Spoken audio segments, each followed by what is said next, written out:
Well, hello to anybody listening and watching. I am Catch Wars, and I am very, very, very honored to be joined today by Nicole Cherie Hess, who is a multi-million dollar business owner of Wonder World and now a brand new author of a book I cannot wait to get my hands on called A Shadow Called Sunshine. Am I saying that right? And Yes. we're going to talk about all things related to domestic violence and suicide and some really heavy topics. So if you are listening with any young people around, you might want to choose another time or maybe use headphones just to warn you. I'm sure it'll be a deep, powerful conversation, but certainly not one for young listeners. So, welcome, Nicole. I think I'm just honored for the opportunity to talk about this. I haven't read the book. Apparently, only one lucky person has, right? Her name is also Nicole. She's one of your people in Wonder World. And, but I know you're not big on compliments, but I am going to start with three of them. And one is that you are literally one of the most beautiful writers that I have ever read. And I'm pretty picky. I consider myself a pretty good writer myself, although certainly you capture the depth of the emotion much better than I do. But I'm like I said, I have pretty high standards, and you are just the way you put words together is just poetry. And I am, I guess, very excited to read what you've written. Number two is that I respect you immensely for everything that you've gone through and everything that you've overcome. You're truly an inspiration to me. And number three, on that note, you are truly one of the few people that scare the shit out of me. I like the last one the Which best. is a compliment. It really is, because what that means is that you're a truth teller and that you're a mirror, and you show me what's possible when I get out of my bullshit. And, I've been climbing my way out of my bullshit, but I know that, my results don't yet reflect where I know that I am destined to go. So I hang on every word you say. And let's talk about how you got here, because it was not at all an easy road. And I want to start by saying that it's June 10th, which is an incredibly important and synchronistic day to be having this conversation, because today was my grandma June's birthday. And my grandmother was also the product of an abusive relationship. And her mother left her biological father when she was 1 year old, when his abuse turned on the baby for the first time. And my grandmother was then, my Nana met the love of her life. They had to wait, unfortunately, 13 years to actually be married, because she was still legally married to her abusive ex until he passed away in a car accident. But that was a huge part of my story growing up, was how my grandmother, my Nana, had escaped the abuse because the abuse had turned on my grandmother. And that's not unlike your story. So if you would be willing to share with our listeners how, your experience is growing up with abuse. Well, thanks for having me, and thank you for the lovely compliments that I will allow myself to receive. The truth is, it's easy to talk about a multi-seven-figure company, right? It's easy to talk about the success and all the fulfillment pieces, but I think that it's way more important and way more powerful to talk about what came before this and, what it looked like for me, where I came from, because it's easy to be in a situation where nothing had to change in order to get what you want, right? Lucky them. Right? I can't imagine what that's like. But I definitely had to go through a lot of trial and tribulation to create this kind of triumph in my life. And that all started with being born into a domestic violence relationship. My biological father was wildly abusive, not only to my mother, but also to my brother and to me. I was sexually abused as a child, and I was, privy to so much like visual abuse of watching this happen. My little brother was nearly choked to death. I mean, like literally, like hands around the throat, blue as an infant, by my father. And my mom did a lot of things, and she was very, very young, right, to try and get away from him. But he was very hard to evade. And this was the 80s, and the rules are not the same as they are now, right? And so it was very difficult for her to try and escape this man, who had a lot of, very relentless control over her, both mentally and emotionally and physically, through this process. And so, she did eventually get away from this, although the stalking did continue. And she was terrorized most of her young life through this process. And so in a lot of ways this was kind of normal, right? Which is scary in itself. But it did manifest in some kind of crazy ways as I grew up, and I didn't know a lot of things within the abuse, and I think that is it's a double-edged sword to know and to not know, right? And there's not like ever going to be that right answer. But my mom actually didn't share about the sexual abuse with me until I was 21 and I had a child of my own. And that was, a devastating blow to me of like not really understanding what was wrong with me, right? Like I didn't know why I felt the way that I felt. I didn't know what was going on because I was so young. I mean, that thankfully I don't have a lot of memories of this. Yeah, But it was something that was hidden from me. It was something that, she thought it was better to not tell me. And, as a young parent, you make the best decisions that you can and you do what you think is right in the moment. It's really easy for any of us to go back and say, what we would or wouldn't do if we were in the same situation. But the fact of the matter is that you don't know until you are. And, she did the best she could through that process. She was also very much, being abused through this. And so, once I found out about this, things started to make a little bit more sense. I got a little bit more clarity through this process, but I did go on to choose abusive relationships myself, and not just one time, multiple times, and going back to abuse, and, choosing the next partner also being abusive. I had three very significant abusive relationships before I finally, did the work that was required in order to change. And I would love to tell you that that was of my own volition, but quite honestly, it wasn't. Had there not been a court order in place, I don't know that I would have gotten out. I don't know that I would have left if my last abusive ex had not been arrested and, been locked up for 90 days. I honestly can't, I don't think I would have left. I think that I would have stayed. I think I would have gone back to him. That 90 days of no contact is what helped me to get the space and the perspective to, be able to start rewiring my brain.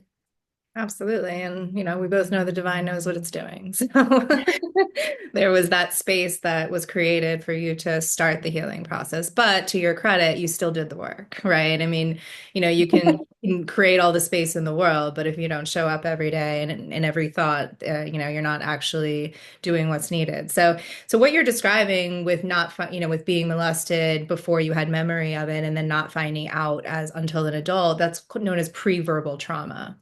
And that is one of the most impactful, areas of trauma is trauma that occurs before the child literally even has the language to describe it or process it, right? And these are typically the types of trauma that are associated with multiple personality disorder and the most severe mental illnesses, because as much as it seems obvious to say, it's not that severe trauma has severe consequences, right? The more severe the trauma, the more severe the consequences. And, of all the trauma stories I've heard, yours certainly goes more into the category of severe.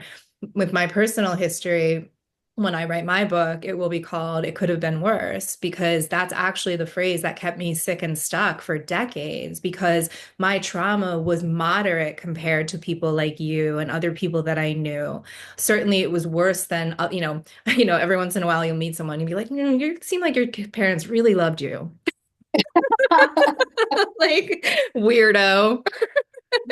Where they just grew up with this fantastic self-esteem. That was certainly not my story, but comparatively to others, it wasn't as bad. But who the fuck cares, right? I mean, if you're just because you drown in 7 feet of water versus 20 doesn't make you less dead.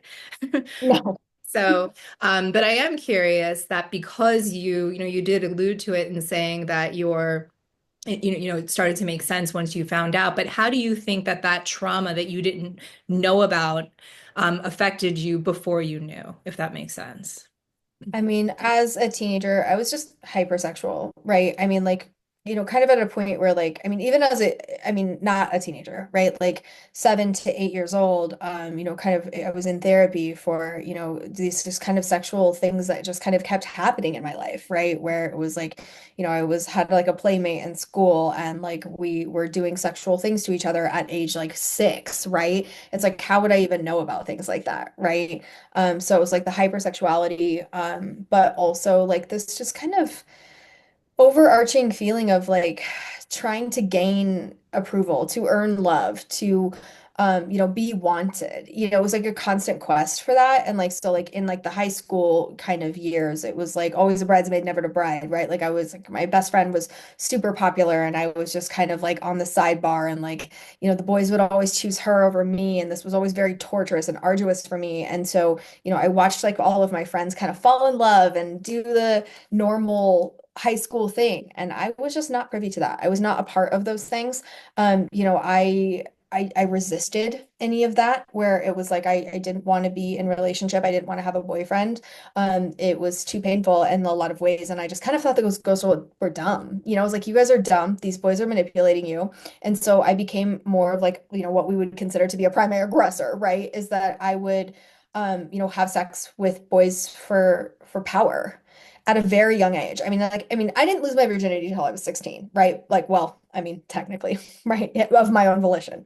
Um, but when I was having sex with boys, it wasn't because I loved them. It wasn't because I felt Mm. emotionally connected to them. It was because I wanted power and I wanted to feel in control. And I was very blasé with my the sexuality. I had many, many partners, and I felt nothing about this. And I felt nothing while I was having sex. There was no emotional connection where like my girlfriends were very like in love and gushing and like kind of attached to these boys. I had none of that. I did not have any emotional attachment to any of the boys that I had sex with in my teenage years. I didn't really even start building emotional attachment through sex, until mid into my 20s. It was just so detached. And like once my mom had told me about this when I was 21, it was like, well, this, very much makes sense. And even with my son's father, who I was very much in love with, there was still a big barrier when it came to sexual like connection and intimacy. We had sex, obviously I have a child, right? But it wasn't making love, if that makes sense. There wasn't any intimacy in sex until I was actually with my first husband. Because for me, it didn't compute that way. And, I think one of the other strange kind of pieces of this was the lie, is like this is something that happened, but it was also something I was lied to about my whole life. I mean, literally for 20 years, I was lied to. And so the I think that affects you in a very strange way. Not that children need to be privy to every single thing that ever happens, but I think that, pretending like something didn't happen when it did can be very devastating to attachment. And so, looking back, I can see how my hyper independence, definitely is derivative of this, is that, I made my own decisions. I was my own adult. I'll tie my own shoes. I don't need you. Like at a very young age, I was very adult at a very young age. And I'm the oldest daughter, and my mom was a teen parent. So that was going to be set up for that kind of parameter anyway. But, if I look back on this cat, I was just never a little girl. I was never a child. You were never given the privilege of having a childhood, and Yeah. that it was really robbed from you and from me in many ways. And I can definitely relate to, I definitely fell in love with my, I was in relationships for 25 years essentially with very little very little time in between, which is another clue that perhaps your self-love is lacking. If you're Right. constantly looking forward in the next relationship. But like as much as I felt that I loved my partners and my husband, I certainly at the time I married him thought it was going to be forever. There was a definite disconnect between emotional intimacy and men. It was like men were for sex and men were for, setting up your life with, but women were who you confided in. Women were who you felt safe with. Women were who you told the honest truth to. You had to lie to your partner and people please and, play the role of, happy wife. But, not only does it not work, it doesn't work as an adult, but especially doesn't work as a child because children are so incredibly intuitive. Regardless of whether your parents tell you there's an issue in the house, there's a fucking issue in the house. And the more that we gaslight children, because that's really what it is, into thinking that everything's fine when everything is far from fine, or that they that or keeping something as significant as sexual abuse. I mean, they're I think it's important to label it gaslighting because gaslighting is a potentially lethal form of abuse, regardless of the intent.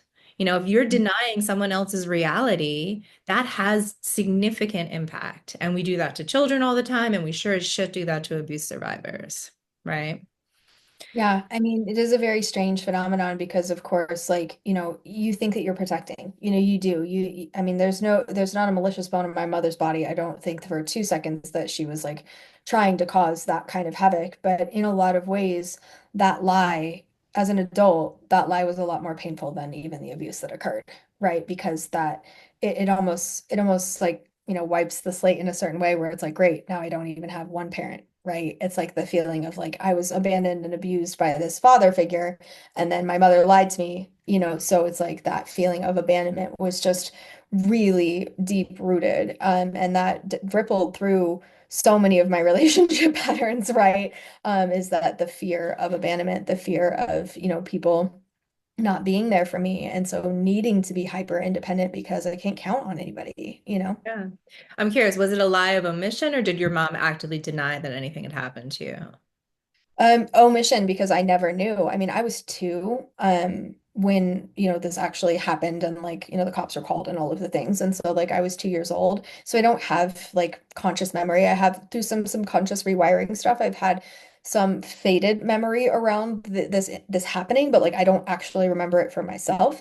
And so, I think that in a lot of ways it was like, well, if she was too young to remember, so maybe we shouldn't tell her. And I mean, in hindsight, how do you express that to somebody? But I mean, I was in therapy and I do think that like, there was opportunities to, have these kinds of conversations much sooner than 21 years old. For sure, for sure.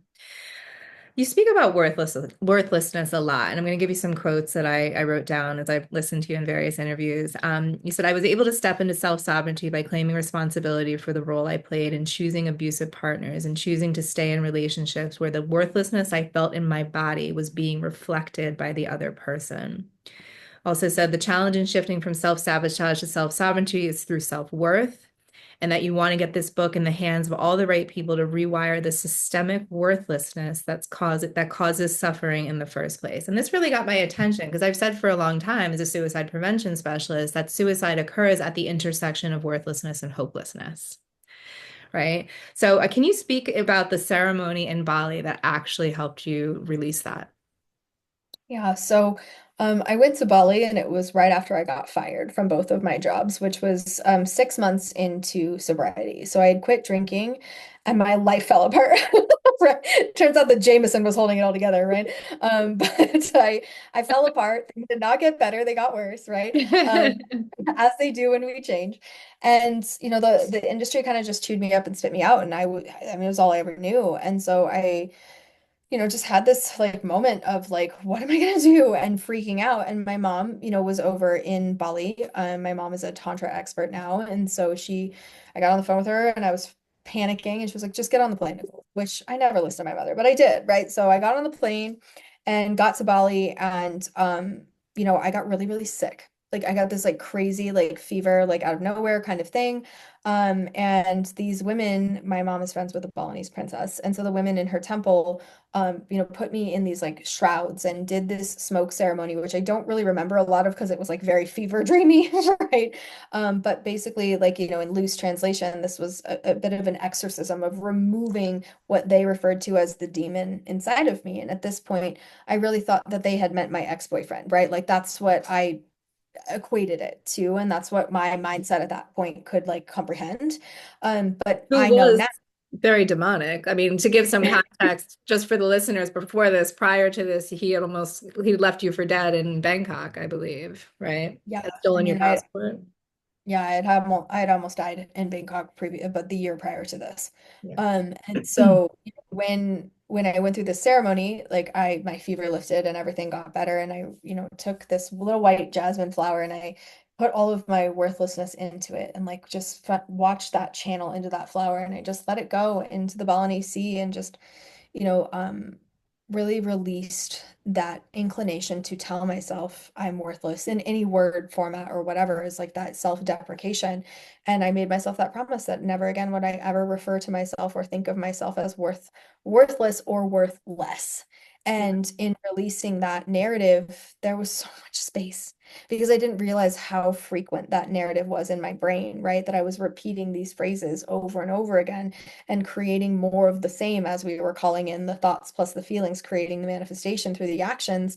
I was constantly creating opportunities to feel worthless, including choosing abusive relationships, choosing, bad situations with my work and, just, I mean, any way I could think of to give myself the opportunity to express that worthlessness. I was repeating that. And through this, kind of crazy set of circumstances in Bali, like I became a completely different person and releasing that worthlessness. I had the opportunity to build a new identity. And that's exactly what I did.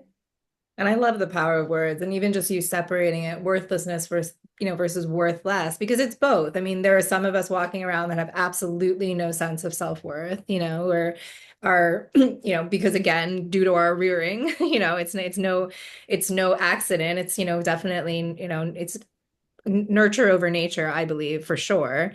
But even the idea that you're worth less than any human being, right? Not, even if you have some sense of self, thinking that you're not the same as someone because they make more money than you, or because they're a different skin color than you, or a different gender than you, it's all horseshit. We're all the same. And I actually think that we put people like you, for instance, on a pedestal who have millions of dollars, because if you're on a pedestal, then you're it's unattainable for me.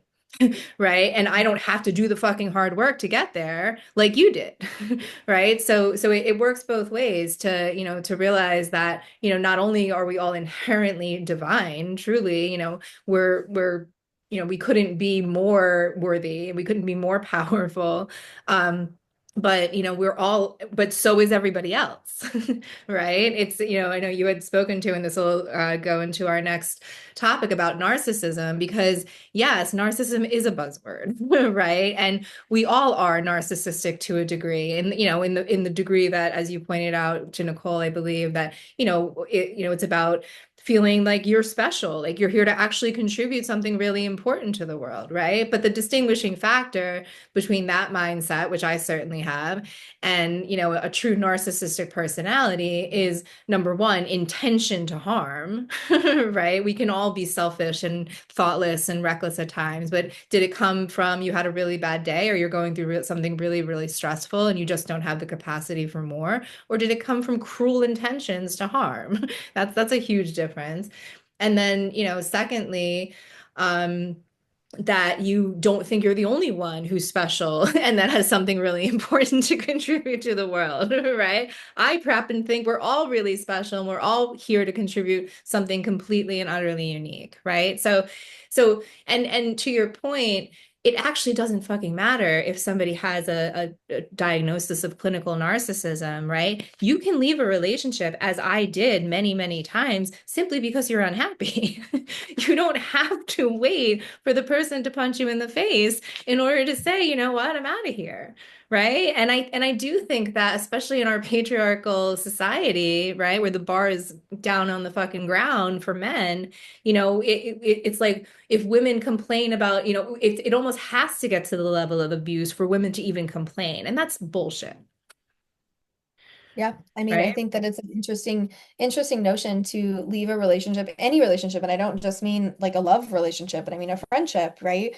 Any relationship at all, simply because you no longer want to do this, right? Like you have that power, you have that right, you have the ability to change anytime that you want to change. And I think that we forget this in our, in all of our glory of free will and all of our power, we forget that we have the power to change, which is, inherent and given to all of us, because change is really nothing more than changing the question that you ask yourself every day. Hmm. And the asterisk to that is just know that it's going to piss off a whole lot of people, and that's okay. It's okay for you to make a decision that makes other people upset. It's okay for you to do things that other people don't want you to do, right? I mean, I do feel like women need, in general, permission slips around these things. So, talking more about, though, the red flags of that is more than just you're unhappy or disappointed, that you're actually in an abusive relationship. So some of the red flags that you had pointed out I thought were really important. You talked about name calling being a light red flag, which I actually appreciated, because I am very guilty of name calling when I am angry and triggered. So it's certainly, it's name calling in and of itself, I wouldn't necessarily call a red flag, but it's certainly immature and something I work on. But as far as the more ruby red flags, name Well, and also I think we need to distinguish between name calling of like you're an asshole for doing this and related to a specific action versus you're a bitch, right? I mean, like you had said that your husband of 6 years has never once called you a bitch, right? I mean, that's, obviously not something that you should tolerate in a relationship. But you mentioned your partner using things that you told them in confidence against you, whether it's deep insecurities from your childhood or just things that you told that person in confidence. If they're using that against you, that's definitely a red flag. If your partner makes you the butt of the joke in front of others, that's a red flag, as well as that inconsistent, unpredictable behavior, right? Where your partner is just not consistent. Maybe they show up one day and they're Prince Charming, but the next day, they're either, cold or completely avoidant. I mean um, not being able to predict your partner's behavior is a big red flag. But one of the things that you mentioned, and was certainly a huge red flag in my relationship, my one abusive relationship, which was my most recent, is frequent lying. And you said something that what broke the spell with your most abusive ex, Travis, what broke the spell as far as his lies was him telling you that your best friend Alona had slept with your ex-husband, and that was so ridiculous to you that you actually you burst out laughing, and you knew in that moment that he was lying. And it reminded me of, kind of a silly example, but relevant, of this, older like taste testing commercial between Prego and Ragu. And whichever brand was sponsoring it, the woman comes up to the counter and insists that she's a Ragu fan, let's say. And then she does the blind taste test and she turns out she chooses Prego and she just gets this look over her face and she's like, what else am I wrong about? It was just like that. But it Just is. yeah, it lifts the When veil in the strangest of ways because it's like all of your credibility is suddenly gone. I mean, that's honestly, I mean, as much as narcissists can be very intelligent, they're not very clever. And, they don't necessarily think through their actions of like just how easy that thing will be to disprove down the line. So, they inevitably, trip up, trip up on their lies. But yeah, that reminded me of that, how that taste testing.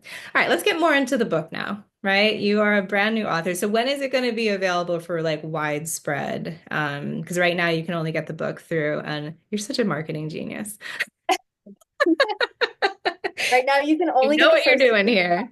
you can only get the first edition copy, the signed copy right now. We did a limited run of these.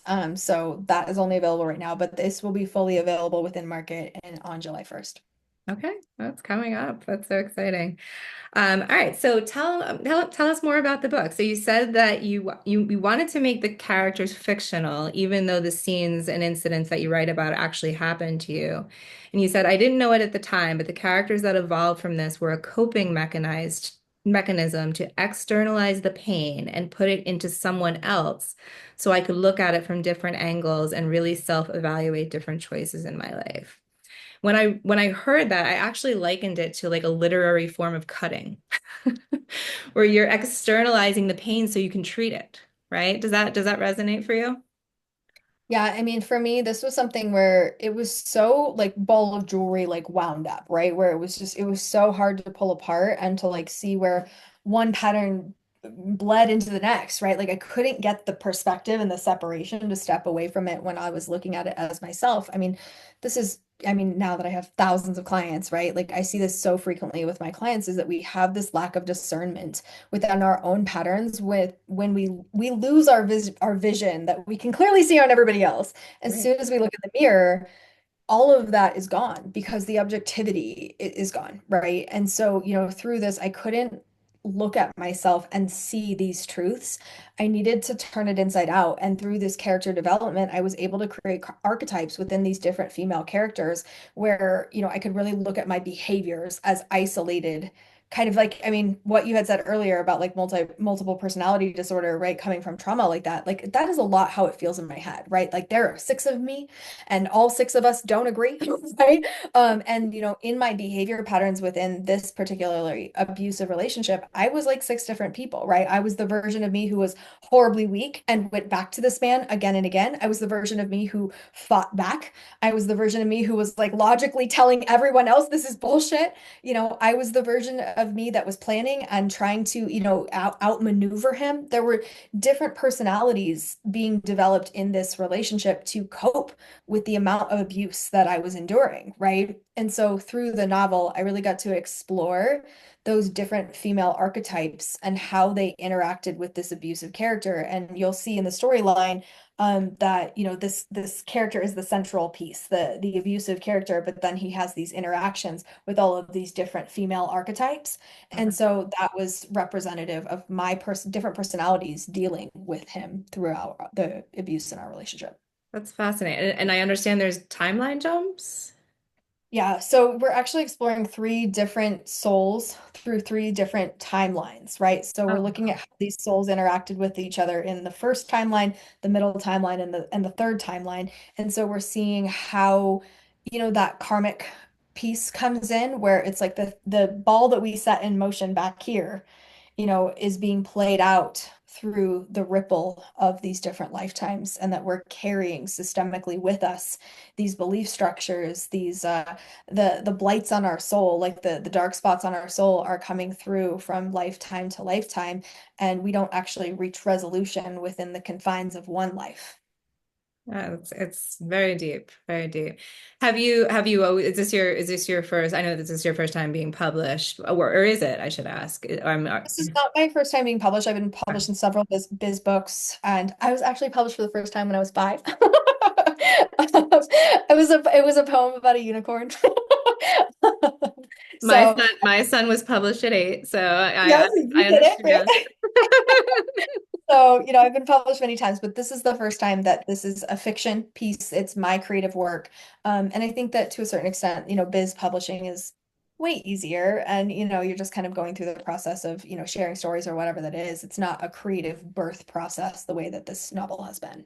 Yeah, I've heard you say that this has been far more terrifying than any of the business stuff that you've done. And yeah, as someone who aspires to write my memoir, it definitely, I'm sure requires you to just truly bare your soul and allow other people to consume it and judge it. And that's scary as fuck. Yeah, I mean, and that I mean, I do this terrible thing to myself sometimes where I'll watch book reviews on TikTok. If you are an aspiring author, listen to me. Don't do this, okay? Don't watch TikTok reviews, okay? It's terrifying and it's not going to help you get your book done. Don't watch that shit. All right. Well, Trust- speaking of masochism, Yeah, don't do it. because I actually did want to talk about that. I think I skipped that question. But in regards to, so let's talk about the com the co- sorry, I'm losing my words. The relationship between worthlessness and pain. Because I do wonder if there is a correlation, and it's certainly something I experienced in my relationship between a deep, and I will say, my ex had very, very severe pre-verbal trauma as well. She was a human trafficking survivor and was severely abused for, the majority of her life, which had severe consequences. And unfortunately, she bled over the person who didn't cut her, essentially. And but she has tattooed on her side a quote from the G.I. Jane movie that pain is how you know you're not dead yet. And I would say all the time, yeah, but so is joy. Right? Joy gives you that same information, right? So, but there did seem to be this significant relationship, and I think she's not alone in seeking out pain almost because you feel like you deserve it, right? And that pain in some ways is the only way that you can break through the cacophony of personalities essentially that you have fragmented into because of this severe abuse, right? So I'm curious to know, do you think that there was any path to where you are today that wasn't through severe pain? I mean, for me, the correlation between pain and worthlessness really comes down to the inside matching the outside, right? Is that we don't feel inherently safe when the way that we're feeling inside is not being reflected outside, Right. right? And like that could be the fact of like, like I felt like terrible. I felt like I had anxiety, I had depression, I was, constantly like spiraling, like when I was in my worst of my addictive tendencies. And so like, but nothing was quote unquote wrong in my life. Like in my first marriage, like my husband was supportive. My husband was, a pretty good guy, like, and, really took care of the kids and really helped me and like did all these things. But inside, I was suffering so much. I had postpartum depression after my daughter was born. And like, I just felt like I wanted to die. I mean, that's where my first suicide attempt came in. And like, I literally wanted to die. And there was nothing wrong. Right. So it was like I started to create painful situations outside so that the inside would match the outside. So at least I wouldn't feel crazy, That makes right? Because it was like, look, I feel anxious and depressed because all these bad things are happening. Like, of course I feel anxious and depressed, right? So we create the frequency inside of us, and then the outside eventually matches the inside. And that's terrible for trauma, but it's also amazing for the other side of this because we can create triumph in this, is that as we change our internal chemistry, right? As we change our internal chemistry on this, we actually invite the outside to match the inside. And I mean, this is what we call manifestation, right? Is that we're creating that frequency inside of us. And so if we create pain inside of our body, then we create opportunities to express that pain externally. And this may be through painful relationships, this may be through emotional pain, it may be through physical pain. I know that for me in, the early stages of like this sexual endeavor, I had a lot of proclivities for pain within sex, right? And I think, we all have a good dark romance fucking joke about this shit, right? Where we're, thinking that, we got hands around our throat and we're talking to our daddy and all of these crap, right? Like that's a very common trope. Okay. I'm not talking about that. Like, I'm talking about much deeper down this path. Of really equating pain and pleasure and not really being able to separate those two things like within my neural pathways. It felt very similar to be in pain as it did to be in pleasure, to the point where like I could not, enjoy sex without kind of an abusive amount of pain, Wow. right? Yeah, I've I won't necessarily speak on those details, but it's very resonant of what I observed in my relationship. So you had mentioned your suicide attempts. You had two, I believe. And in addition to your suicide attempts, as we mentioned earlier, prior to the ceremony in Bali, you had been left for dead by your abusive partner in Bangkok. And you said in an interview that you actually look back on that incident with gratitude towards him because it was exactly as you felt like you were losing your life with his hands around your neck that you realized for the first time just how much you actually wanted to live. And and I've heard that many times from people who have survived suicide attempts, particularly there was a whole documentary called The Bridge about the Golden Gate Bridge, because that's a very popular place that people take their lives. And one of the men who survived, he said the moment his feet left the bridge, he regretted his decision and he wished that he had made a different choice. And, a very miraculous set of, so he hit the water and I don't believe broke any bones, which in and of itself was a miracle. And ultimately, but he was having a hard time staying afloat, and it was a seal that came underneath his feet and actually kept him afloat until the boat could come get him. So yeah, so I feel like you had a similar experience as you were being choked out, that you realized that you really did want to live, and you said it gives me, that something along the lines of that. It's amazing to you now how reckless you were with a life that you value so much now. And I just thought that was so beautiful because, ultimately we want to evoke hope in anyone listening, that regardless of what you've been through, whether your trauma was more moderate as mine is or very severe as yours and so many others is, there is nothing that you cannot overcome. But the only way out is through. Right. And it's no walk in the park. I mean, the healing journey is the hardest thing that you will ever do. And it's messy and it's painful and it's not linear and you're going to want to give up and you're going to want to go back to your old abusive partners and all your coping mechanisms. And if you just don't do that, if you just don't give up, I remember I used to do geriatric physical therapy and I would ask a lot of the older married couples what their secret was. And this one man said he'd been married like 52 years. He's like, "You want to know the secret to staying married?" I was like, "I do." He's like, "Don't get a divorce." I was Brilliant, like, right? that's pretty solid, sir.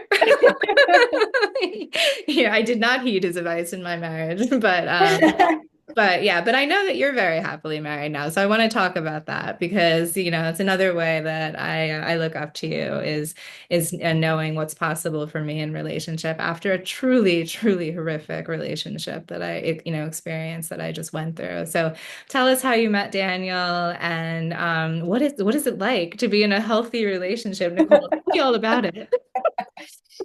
Yeah, I mean, when I was in Bali and I released that worthlessness into the sea, one of the unintended consequences of that was actually calling in a love match. And, I got back stateside after, spending a couple weeks in Bali with my mom. And as soon as I got home, I was living my life differently. I was just showing up differently. Like I felt different. I felt this feeling of hope. I felt this feeling of belief, like literally like for the first time in my life kind of feeling, right?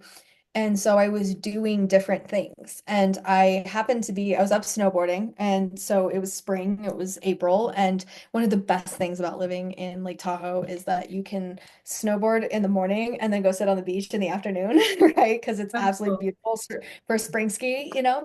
And so I was doing that. I was having that day, and it was just an incredible day. And I was by myself, just spending time in my own energy and really building the relationship with me. And I was not actively dating. I wasn't doing any of these things. I thought that I had deleted all of the apps off of my phone. I had deleted Tinder, which was my drug of choice. If you don't know this about me, I'm a Tinder queen. Like, I'll fuck up your life, okay? Like, I'm so good at getting dates. I am a fucking killer. Like, I've been a closer my whole life, right? Like, I was so good at shit. Like, sales, everything I learned about sales, guys, it's from fucking Tinder. So, crushed in the game. But I had deleted Tinder and I had forgotten that I had downloaded randomly this app called Hinge. And at the time, nobody in my town was on Hinge. Like my friend was like, "You have to try the new one." And I was like, "Okay." So I opened the new one, but there was no one on it. So I like, it just kind of sat in the graveyard of apps in the back of my phone. But I was on the beach that day after snowboarding and I got this notification. And I was like, "What is this?" And I hadn't even like remembered the name of the app or anything. And I like clicked on it and I opened it and it was Daniel. It was the only match that I had on Hinge. Um, and, he said his opening line was, "Nicole, what happened? We used to be so close." Right? And like, I just thought that was so funny. And so I just started talking to him and like, but I was just being like myself. You know that thing that you do where you think about what you're going to say and then you filter it and you change it before it comes out of your fucking mouth? I'll do that. Like a normal human. Well, I didn't do that with him because I had no reason to like, I was not looking for love. I was not trying to people please. I was not trying to be anything anybody wanted to be. Fuck you, right? And so I was just spouting off at the fucking mouth, right? Like I do now all the time. The past version of myself was not like I am now, right?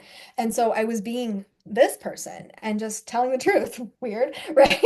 And that immediately sparked this incredible connection. And we, kind of texted back and forth. We were in separate cities, about an hour and a half, 2 hours away from each other.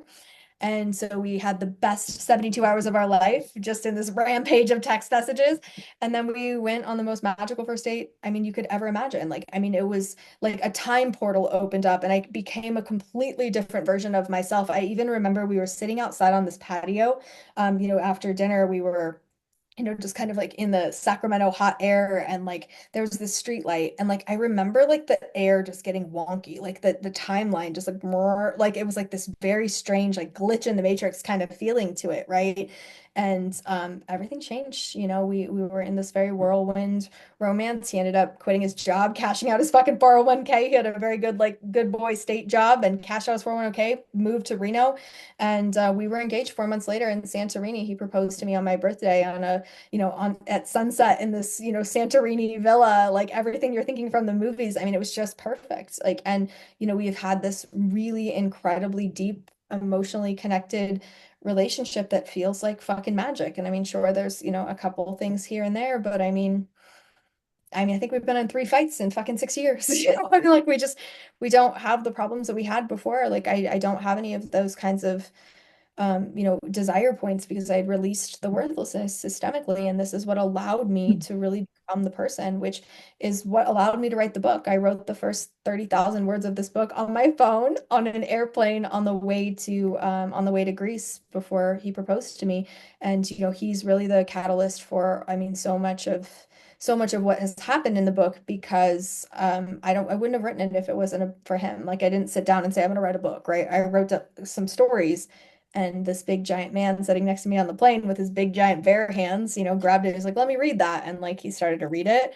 And all of a sudden there were allergies on the plane. He's rubbing his eyes because they're getting red, and he looked at me, he's like, this is really good. And I can't read the rest of it because I'm gonna cry. But I really think that you should write a book. And so, I mean, it took me 5 fucking years, but here we are. Oh my God, that's just beautiful. And I love his opening line because I do believe you're soulmates and you've been together in other lifetimes. It's just my belief system. So for him to open with that, it's just kind of like an allusion to that, right? Like, hey, we so close last lifetime. Where you been? And that's what it felt like. It was so It's fast and it was so adorable. sure. And I Yeah. think that, like, I mean, once you really know what you don't fucking want, right? It's a lot easier to see what you do want. And It's so how there we was just figure so it much out. clarity. So Yeah. much clarity. Right. It is. It truly is how we figure it out, right? I mean, how do you know what you want until you experience what you don't want, right? It's just kind of the way it goes. You don't get to skip that part. So that's really, really beautiful. And you're so deserving of it. You are so deserving of it. And I'm just so happy for you. And I can't wait to meet my Daniel. In the meantime, single almost a year and pretty much loving it. I'm definitely in no rush to call in another shitty relationship because ultimately, and this is where that radical responsibility comes in, you have to heal the part of yourself that resonated with the abuse, that didn't leave at the first fucking sign that, this person wasn't for you, right? I mean, we have to take responsibility because, no, it's not your fault and you sure as shit didn't deserve it, but who the hell else is going to think your thoughts for you? Who's going to actually do the work?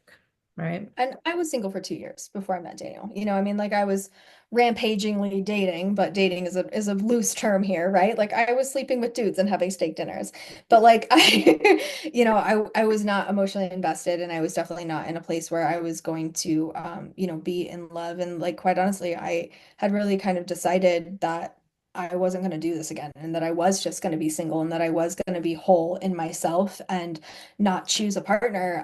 That was very much my mindset and where I was before I met Daniel. And I do think that the frequency of feeling whole is what attracted the highest and best partner for me. Yeah, absolutely. All right, I want to wrap up by talking about the charity, the nonprofit that you are donating to, which is called Weave, and you are funding an app called the Real Talk app, and it's to facilitate hard conversations between parents and teens, which is so incredibly important. And we're so aligned in our belief that yes, of course, we have to support women and anybody who's going through active abuse situations, but of course, prevention is where to go with that. And I believe that that takes on several forms. One is exactly what you're funding, hard conversations with people who, teens who are at risk for these relationships. I think it needs to start way earlier than that. Honestly, even in preschool, we can, I like to say I won school. I had a 4.0 through graduate school, and I didn't know jack fucking shit when it came to emotions, conflict resolution. Like I would literally watch when I became a mom, I would watch Sesame Street and Daniel Tiger's Neighborhood and learn something. I was like, tell me more, Daniel, tell me more. Right? Like, this isn't for him, this is for me, right? Like, so, for it to start truly in preschools, I think, is incredibly important. But then also, and this is another piece of your story, prevention certainly needs to start in law enforcement in better recognizing the actual victims versus the aggressors and reactive abuse, because I understand that you were arrested and labeled the aggressor in a fight that began when your boyfriend punched you in the face to wake you up. Ultimately, you were brought, you were labeled the aggressor. Well, that also happened to a very dear friend of mine's daughter. Her name is Gabby Petito. She was stopped in Moab, Utah, and the police unfairly and inaccurately labeled her the aggressor, and she was dead 2 weeks later. Right. So, the most haunting part, if you watch that body cam footage in full, the most haunting part of that is the very end, after they've let them go, to their separate places for one night. They've labeled her the aggressor. The senior officer is telling the junior officer, sometimes in these cases the women lie, and they go off with their abusers and they wind up dead, which was exactly what happened to her. Right. So, there's no question that prevention takes many forms. But the form that you're particularly funding, if you could tell us just a little bit more about that Real Talk app and when that will be available. Because as a mom of a 14-year-old and 11-year-old, I'm certainly very interested.